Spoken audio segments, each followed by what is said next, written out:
You good? Okay. Hi, welcome to Florida Capital T. My name is Anna Marie, and I'm actually sitting here with Dar tonight. Hi, Dar. Hey guys, So, what seat are you running for? I'm running for City Commission seat 3.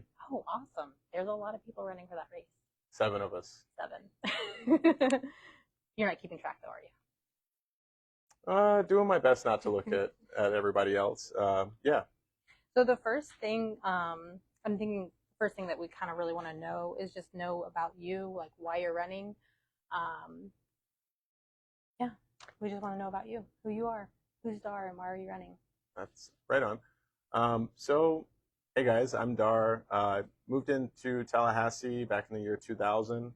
I'll speak on why I'm running first. Generally speaking, I didn't see anyone in the candidacy for C3 um, that has had the experiences that I've had in Tallahassee. Um, I want, and I think that most locals want, people that have roots in Tallahassee um, speaking on the things that we deal with every day. There are conversations that I've been having for years that I haven't heard brought up once with the sitting commission, let alone any candidates running for the seat. And so I just realized I couldn't keep playing the game of telephone. I couldn't keep kicking the can down the road. I needed to take these conversations to City Hall. And as far as me, my background, I moved here in 2000 following my father being incarcerated. We didn't have any support system where I was born, which is Panama City, not too far away. And um, we didn't have any kind of support system. So I moved here. I was living in my uncle's basement in Brant Hills, going to Kate Sullivan. I ended up living in public housing under Tallahassee Housing Authority for 14 years, cradled between Lakeshore, Waverly Hills, Benton. So I got to see the disparities between communities just blocks apart in Tallahassee, but also the fact that in the same area that you have people that are living with financial insecurity, and where I've had friends that I lost to gun violence before the age of 18, blocks away you had people with families that sat at the table for dinner and who own businesses and were living a much different quality of life in Tallahassee. So knowing that there were so many um, different types of people in Tallahassee, there's a tapestry of diversity here, has always been integral to my growth and development in Tallahassee. And I think that we need to have a city commission that respects that diversity. We want every voice represented. And yeah, that's coming back into that question. That's why I decided to run, is because I want to make sure that everyone in Tallahassee is represented, just not the select few or the politically connected or hyper educated, but everybody. It sounds like you have like a broad range of experiences seeing a bunch of different people too, because I saw that you also do ride share. Yeah. Is that correct? And then you've also done, you've been in real estate, and then you've also done the community garden. So you've seen like this wide range of people from the northeast side of town all the way down to the south side of town, west side. I see them all. Yeah, you see everybody. So how has that shaped your perspective of Tallahassee, as well as, I mean, in addition to your childhood, of course? So I want to add to that I worked, I helped to open Whole Foods Market and Lucky's Market, and also helped to manage and open the Frenchtown Farmers Market. In just about every position that I've ever held, I've interacted with the public, and rideshare has definitely been one of the most eye-opening and expansive forms of that, just because in my backseat I'm having lawyers, politicians, but also laborers, people that are getting off at 2 in the morning and going to their second job, sex workers, addicts. I'm having just about everyone share the same seat. And some of us were having a lot of the same conversations as far as lack of access to certain resources, like mental health services, people that are struggling with housing. And again, coming back to that idea of Tallahassee being more of a tapestry, you start realizing there are a lot of people that are living side by side, living very different lives. And some of us share more in common than you would think. But ultimately, that a lot of the same themes of loneliness and mental illness, lack of resources are just prevalent in our community from everyone just about in the working class and yeah. Okay. So how long have you lived in Tallahassee? Did you answer that before when you talked about moving I here? moved in 2000, yeah. 2000, yeah. 26 years. And you kind of explained a little bit of your childhood at that part too. I'm reading from my notes. You got it. um, so whenever I was doing your questions, I did research a bit for this interview, and I was looking at your website. I saw that you had sections that were labeled walkable, age-friendly. Can you kind of describe what that looks like to you, especially with all your experience with, everything? And so this idea has actually evolved the longer that I've been on the trail, because we have a lot of conversations in Tallahassee about transportation and transit. And increasingly, I realize we're never going to take the hills away from Tallahassee. We do need resources like rideshare services, and I've considered, workshopping a municipal rideshare service that is coming to the door, because over the next several years, we're going to have the highest number of retirees and elderly residents in the history of the nation, let alone Tallahassee. There isn't, I don't know that there is enough infrastructure, or if there is the possibility of infrastructure that could really make sure that those residents have a high quality of life and are able to access the resources and services that they need without us developing something that's going to make sure that they can get to the door service. Okay. As far as walkability goes, there have been a lot of different considerations around already highly trafficked areas in town, while we're still overlooking that a great number of people that are living in highly condensed residential areas don't have access to something as simple as a sidewalk. Let alone, when we start talking about imbalances, in the foundation where you're walking along a sidewalk and there's a great gap or elevation change, that just that small elevation change could be a loss of life or thousands of dollars in medical bills. Yeah. These are the kinds of things that we really need to get ahead of, because we have the slow bullet of an increasing elderly population. Yeah. It's really interesting too that you're even thinking that far ahead, that we do have this elderly population. People are, aging, and so I think that that's really, I think that's really a good quality to have, is to think about more than just you. Because I mean, you're young, so like for you, you're not. Well, and that's how we need to think. I'm thinking about, we talk so much about brain drain and people leaving Tallahassee. I'm thinking about the Tallahassee that I would want to live in at 80 years old and everywhere in between. Yeah. And that's how I think that our elected officials need to think about the future, because this isn't something that's far away. When I say a slow bullet, it's starting now. My mom is an early Gen Xer. There are folks like her that businesses are being dissolved as we speak, and they're being laid off and put into the position where now they have to reconsider their entire livelihood if they can afford to live in Tallahassee, which has historically been easier than most cities, right? Yeah. So, we need to start creating these solutions now. I agree, absolutely. If for anyone just joining, my name is Anna Marie. I'm sitting here with Dar. He's running for Tallahassee City Commission seat 3. Yep, there we go. His link is also connected, so if you wanted to go check out his page, feel free to do that.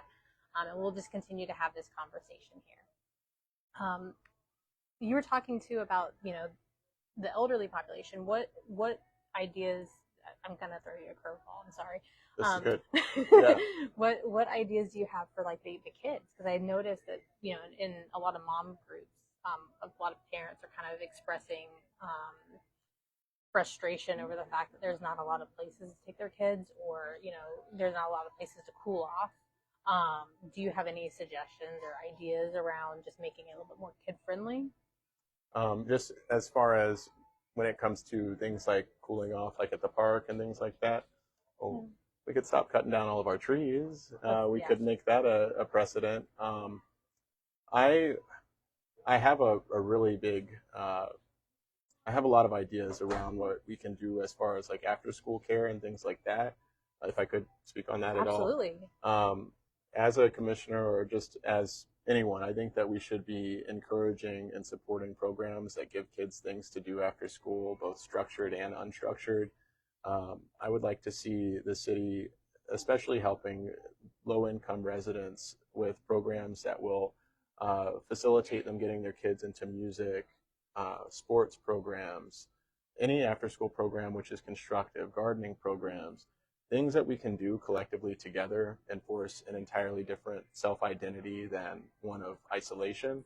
And I think that because we're talking about staying cool and things like that, um, I think that, but with this idea, I think that it would be one of the single best things that we could do for fostering mental health and community connection, which I think are things that are correlated and work with one another to support a healthy community.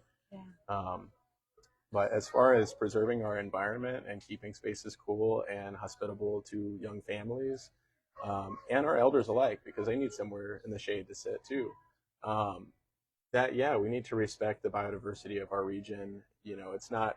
I really love. I saw in District 5 that they put the covers up at one of the parks where they're Yeah. sunshades. But I think that needs to be a forethought whenever we develop these parks that have trees in them that are 100 years old, to maybe build around them and respect what they give us, which is more than shade. Yeah, I mean they are proven to lower the temperature and Right. everything too. So yeah, absolutely, I'm all on board for that. Um, so since being on the campaign trail, what is the most common complaint that you've heard from our neighbors? How do you plan to address the most common complaint that you've heard? Well, actually, thanks. That one is housing. Everybody that works in Tallahassee wants to continue to live in Tallahassee, and it's become increasingly difficult. Actually got my real estate license in 2022 so that I could help, especially folks that are like myself that come from housing insecurity and instability. And it's just become increasingly difficult where people are being pushed out to Havana, Woodville, Quincy, and not having the opportunity to live in the city. People that are having to travel 30 and 45 minutes just to get into town for work in the morning and then having to do sometimes doubles and trek back after, a 14-hour day or more. So um, yeah, I would like to see something implemented that I've already shared with the sitting commission. It's called the Long-Term Resident Homeownership Program.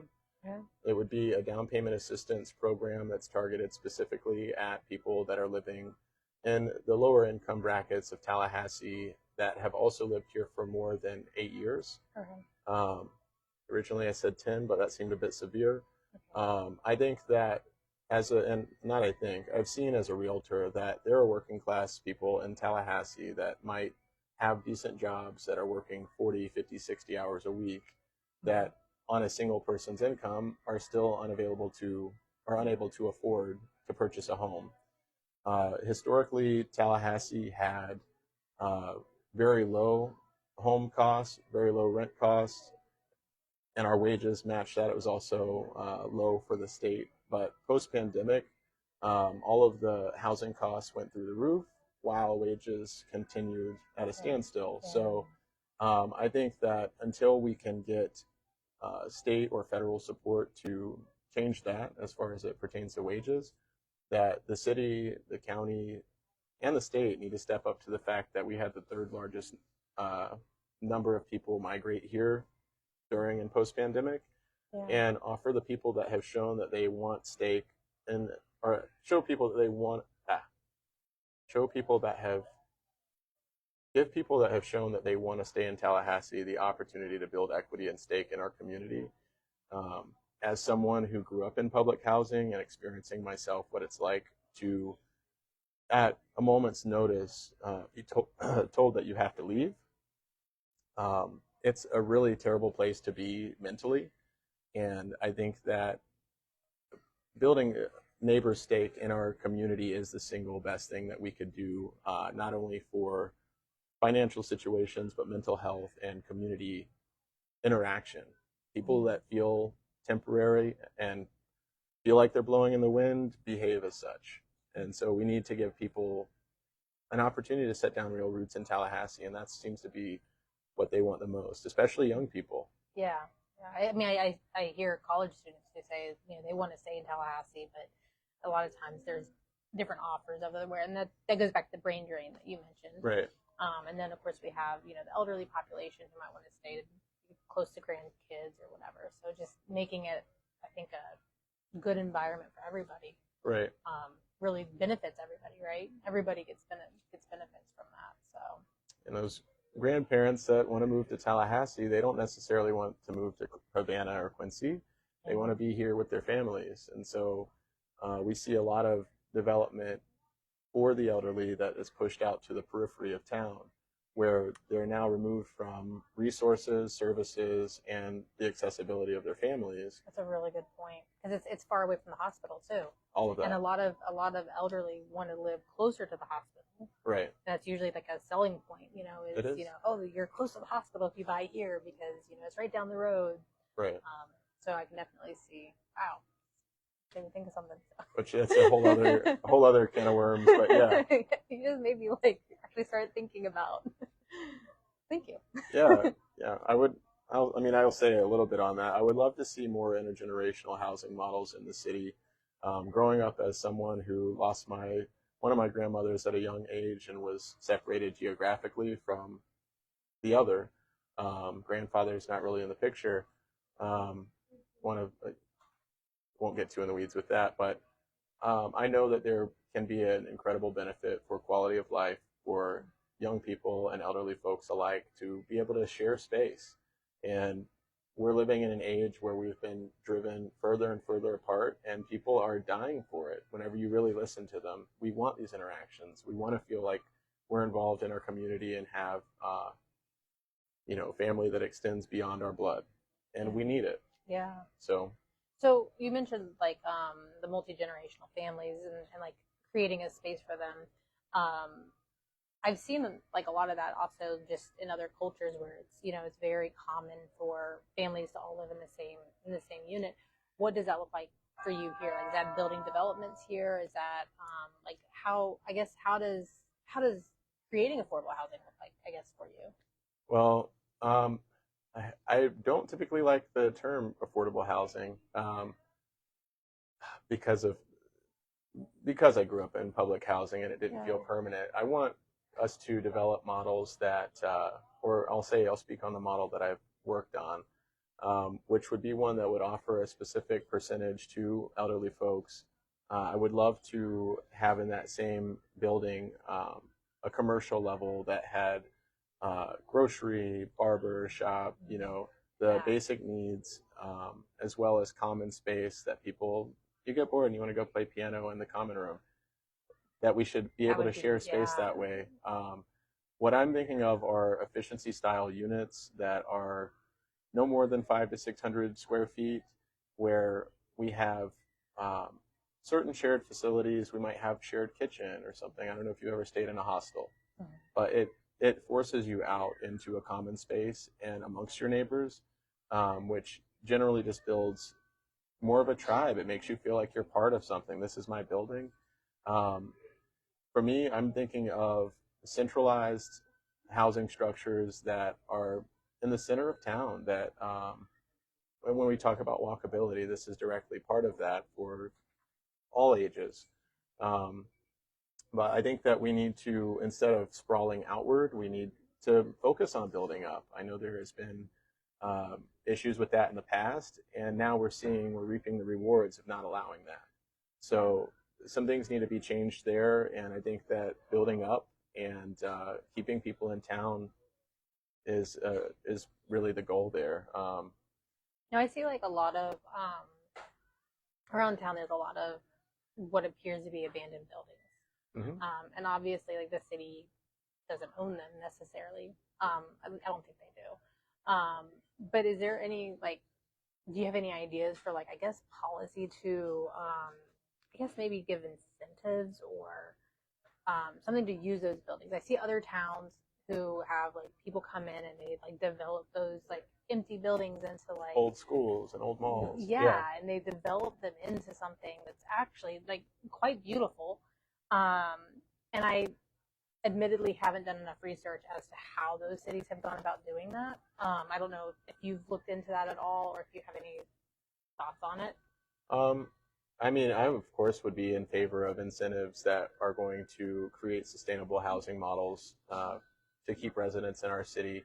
And I forgot to mention, that with this intergenerational housing model, I would love if we had a certain amount of people that are renters that might have reduced rates, but you also have people that are downsizing out of larger homes that are elderly that want somewhere that they're not going to have to upkeep. Yeah, I mean, and we're thinking condo style. But yeah, as far as making it easier to build these structures, I think that it is the city's responsibility if we want to maintain a healthy economy, and also looking at economies differently where we value the quality of life for our residents. We need to do the proper checks and balances to see, if there's a monetary spend, if there is a equal or greater return on the quality of life and ability for our residents, because we're losing just based off of the fact that we can't connect. Yeah, I agree with that. So if you're just now joining, my name's Anna Marie. And this is Dar. Dar, you're running for Tallahassee City Commission seat 3. And we're just here having a conversation with Dar. We are at Honest Living Tea House. It's a local business here, and so we're very much appreciative that they're allowing us to use their facilities here for this interview. And shout out to Honest Living. Yeah, drink some nice tea, some lovely tea. This is the spring refresh. So. All right. All the anti-allergy stuff. Yeah. Yes. I like this one. So the next section that I kind of have here is around food insecurity, which kind of goes into a little bit of kind of everything that we've been talking about. Whenever I think of access to food, if you talk about the grocery stores under the housing so that it's more accessible for people.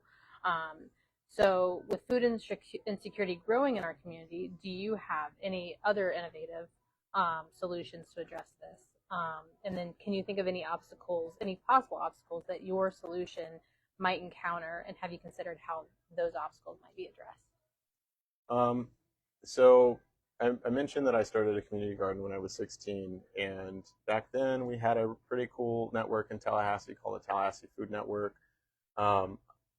As far as food insecurity, I want Tallahassee to be a sustainable city of the future, and that means energy security, food security.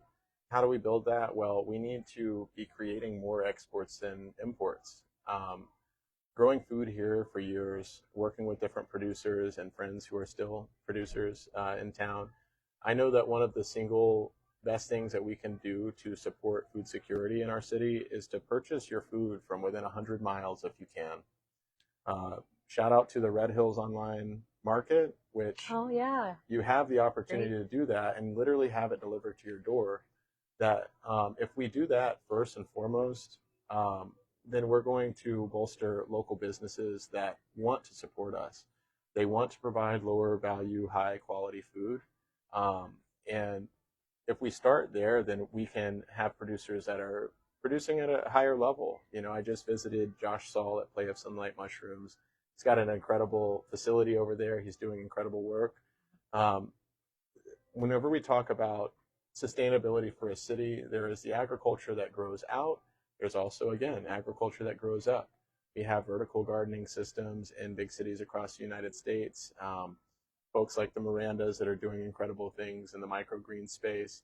We have innovators and business owners in Tallahassee that are already working on food systems for the future, and we need to fully support them so that they can grow. As far as increasing that, I mean, those are the goods that need to be filling the grocery store that's popping up in Griffin Heights. Those are the goods that need to be filling the stores that I'm talking about. It doesn't need to be shipped from across the world to be packaged and then shipped back and then shipped to us, which if you guys didn't know, that's how a lot of the food system works. From my experience working in Whole Foods, seeing tags that stuff is coming from Argentina and Chile and China, and it's like there are so many foods that we can grow right here in our community that if we were to actually think forward and start building those networks in the way that people grow in places like Puerto Rico, where they are supporting one another through what I can grow in my space. Yeah. And there are so many young people that are interested in protecting all of us and our food security and that are working on it that I would really like to see that grow and flourish. And with amazing schools here like FAMU, with a focus in agriculture, with focuses on innovation and engineering, we should be developing those types of technologies that are going to sustain cities in the future. Yeah. Yeah. Wow. I actually didn't realize. I mean, I guess when I go shopping, I do see like the tags that say where it's from, but it never really occurred to me that yes, it does come from over there, and then if we can just locally start growing some of these foods that do well here. I mean, It's a lot of them too. Yeah. And you have to consider, water waste, fuel waste. There are so many other resources that we burn up to produce food that we could be growing in our region. Yeah. Yeah. Okay. Awesome. I love it.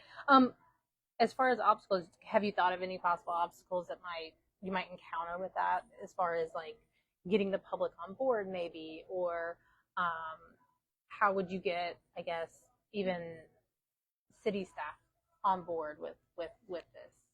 I think that number one is awareness, which this is great. What we're doing now is talking about it. I think that electeds need to be receptive to. We have experts in our city that have been talking about these things for years. Yeah. And we need to be informed and make sure that as electeds, we're making sure that the public has a way to understand all of this. It's really easy to be caught up in your day-to-day life and the systems that we've been conditioned to just go to the supermarket and get this food that's been sprayed with pesticides or whatever else, and to continue that. But we do have resources in town, and I think that the biggest obstacle is awareness.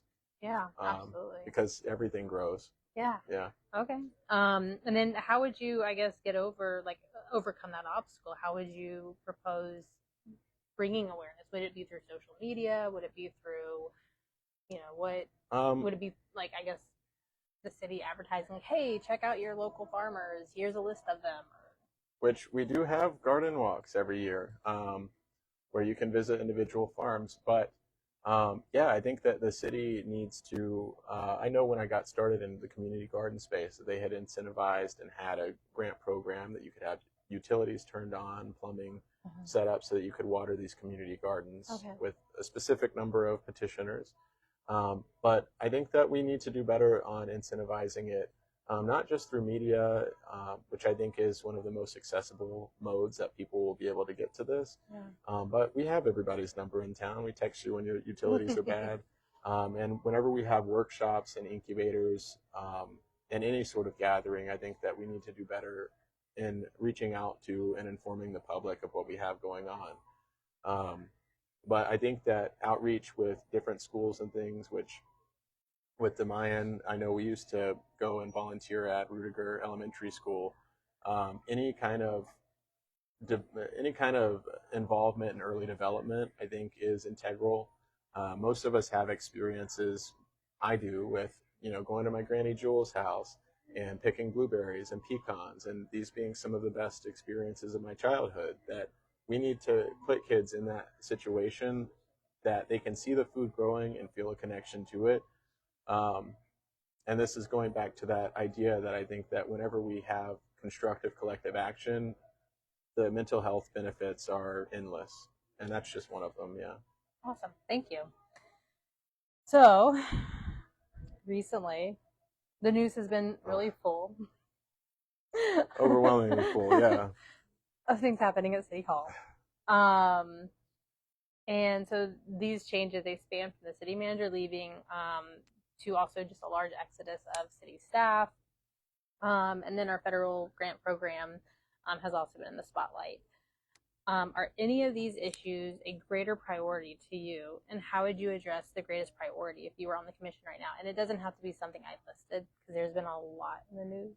So, like, whatever you feel that you've seen being a hot topic that you feel might be the greatest priority would be fine. We've had a lot. So I have to start there. It's like, are we talking about this sale or that sale? Or one of the biggest things that keeps coming up that I'm having to put a lot of thought into is consolidation. Yeah. It's something that I, as a regular person in Tallahassee, never thought very much about. But as time goes on, the benefits to consolidation have only increased.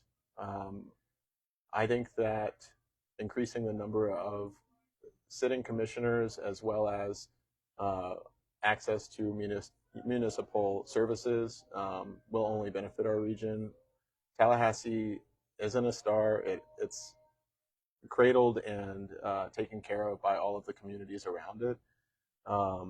And so, yeah, I think that increasing the number of representatives and access to services, I think, is a big benefit to the people living in Tallahassee, many of which who are currently underserved.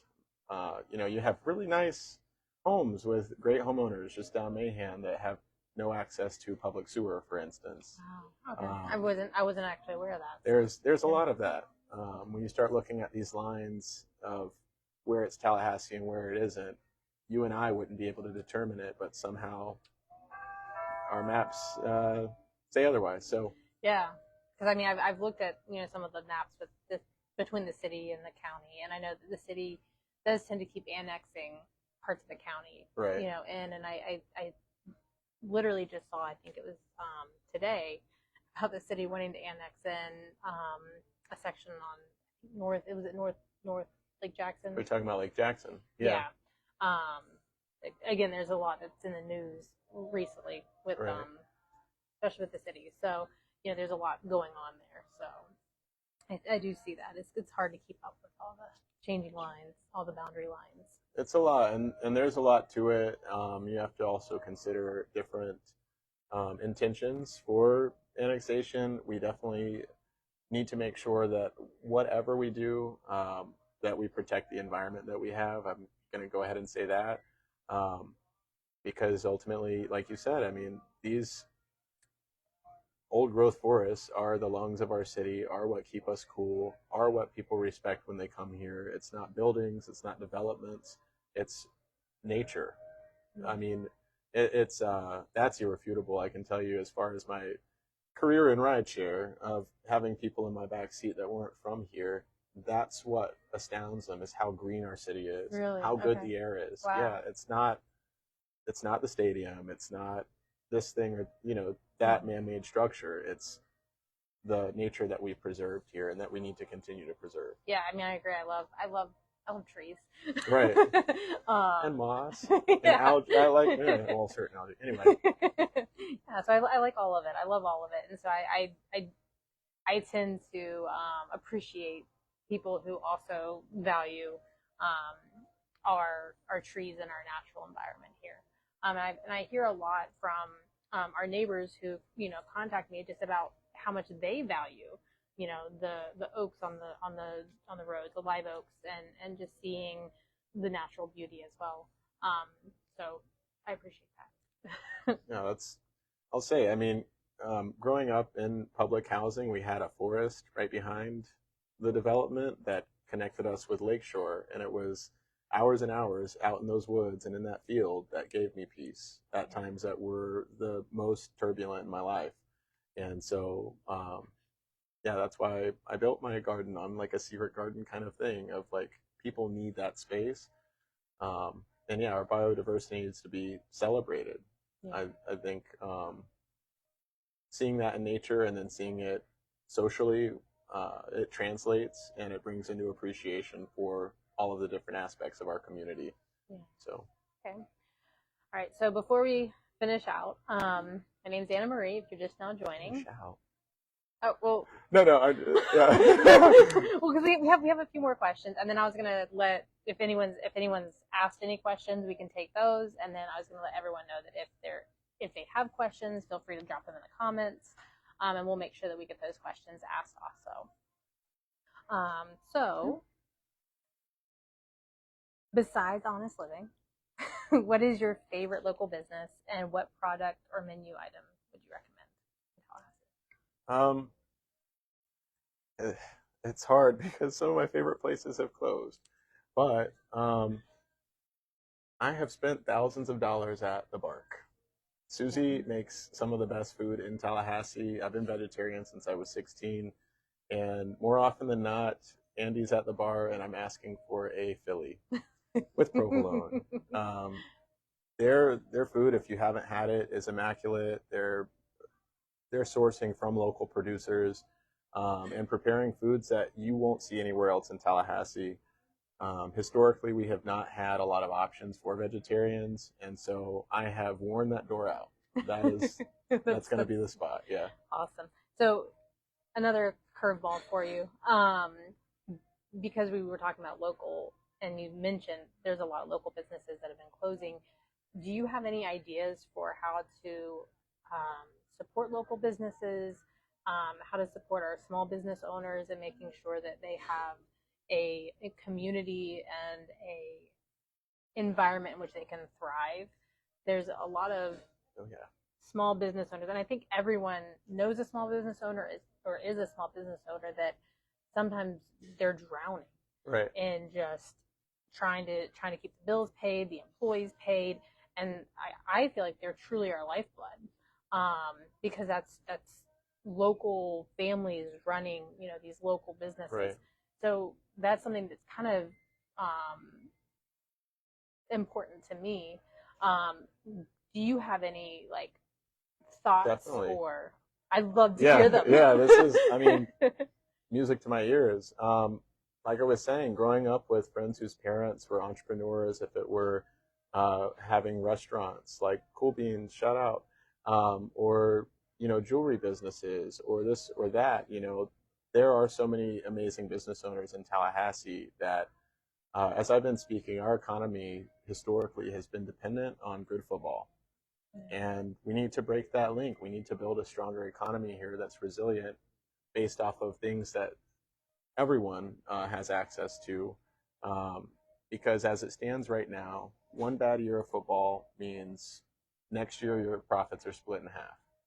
2 years of bad football means by that third year, you may or may not make it. You might need to close your doors and count your losses.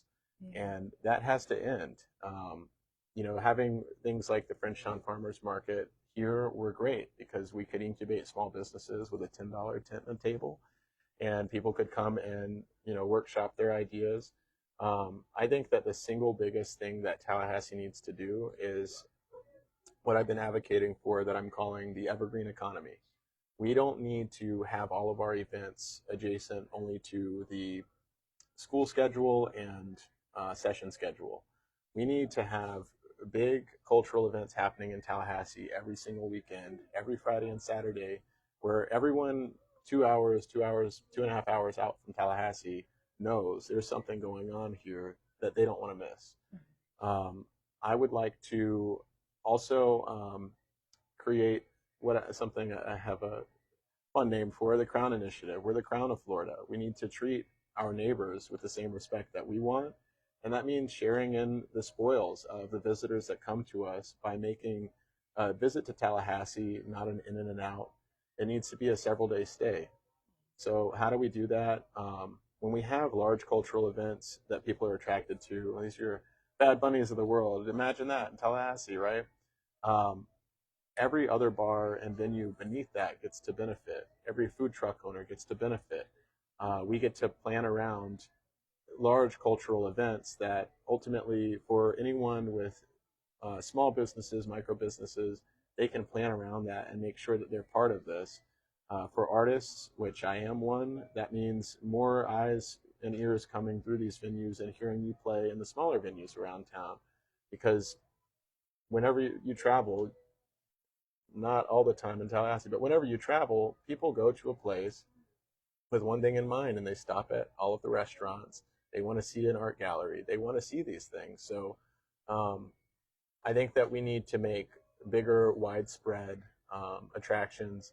And I think the arts and entertainment space is directly where we'll see the most growth and interest. So, I know everyone loves the arts. Like, right. I mean, I have neighbors all the time talking about how much they just enjoy the artwork. They enjoy, you know, this when the sidewalks happened, right? And we had to get rid of all the sidewalks. That was devastating, right? Because it's like this beautiful the artwork. crosswalks. Yeah. Did I say sidewalk? I'm sorry. The crosswalks. Yeah. And I loved them because it was like the kids had like this really visual going to school, and people saw it, you know, Right. like people saw those crosswalks. And so for me, obviously, safety is really important whenever it comes to that. And so I feel like art did that, you know, and that was really kind of a cool thing. I mean, Cool yeah, thing. art is integral to our society, and I think that the more people, or especially the more young people that we're encouraging to use their voice and express it through whatever medium they're gifted, that ultimately leads to more activity in our society, just more interaction, better mental health outcomes, and more desire to live, which that's ultimately, I think, what we should be trying to increase and cultivate. It's not about getting the most dollars. It's about getting the most life out of the one we're living, right? So, yeah, I think that building that evergreen economy is single-handedly one of the biggest improvements to Tallahassee that we could make, offering small businesses an opportunity to survive while also providing and opening an avenue for unionized production gigs, low barrier to entry maintenance and ticket taking jobs that get people out. Like, and I'm sorry if this is a long answer for this one, but having a career, I do have a broadcast career where I've worked with a lot of events, car races, boat races. These are really fun and exciting engagements that Tallahassee and young people are not having the opportunity to experience. So, yeah, I think that they're all wins. If we start there, it'll be the flywheel to unlock industry in Tallahassee if that's what you guys want. But I think that one of the most sustainable AI-proof industries that we have going forward is going to be arts, entertainment, and tourism, which is what Florida is notorious for. Like our community, right? Because like I mean, there's so many neighbors here that have so much to offer, from music to art. I mean, like it's just incredible how many different neighbors we have, and just how many different businesses, and they come up with these ideas that I would have never considered, obviously, and it's just so cool seeing all of that. And I think that would just be such a cool platform, you know, is to like a main draw. Yeah. You know, and I would love to see that. Yeah. Obviously. So one more question. Is there any other information you would like to share with our neighbors that we haven't gone over yet? Is there anything about you? Is there any? Oh gosh. There's too much about me, y'all. Ultimately, I would say, why me as your city commissioner? Because Tallahassee deserves elected officials that are going to be out in the crowd with you, dancing beside you, driving you home late at night, and genuinely care and are involved in the same things that you care and are involved in. I think that we're sick and tired of having people that, I'm speaking as aside from my running right now, that we are sick and tired of having people govern us that have no connection to the experiences that we experienced growing up in Tallahassee. And so if that resonates with any of you guys, I'm your guy, because currently there's not another one doing it like me. All right. And there's a link in the video. I don't know where it is in the video, so I'm sure you all will figure it out. But there is a link, so if you want to check out his page, if you don't see the link, it's Dar for Tallahassee. darfortallahassee.com. So, were there any questions from anybody? Nope. Okay. Well, if you do have any questions after the video streams, you can also email Dar. Can they email you, or how do they get in touch with you? How about that? The best way to reach me is either going to be email me through Facebook. Yes, okay. I'm using that the most still. But you can email the same email. It's darfortallahassee@gmail.com. Okay, perfect. So there you go. Thank you so much. And of course, yeah, thanks for having me. Yeah, absolutely. Yeah, it was great. So bye.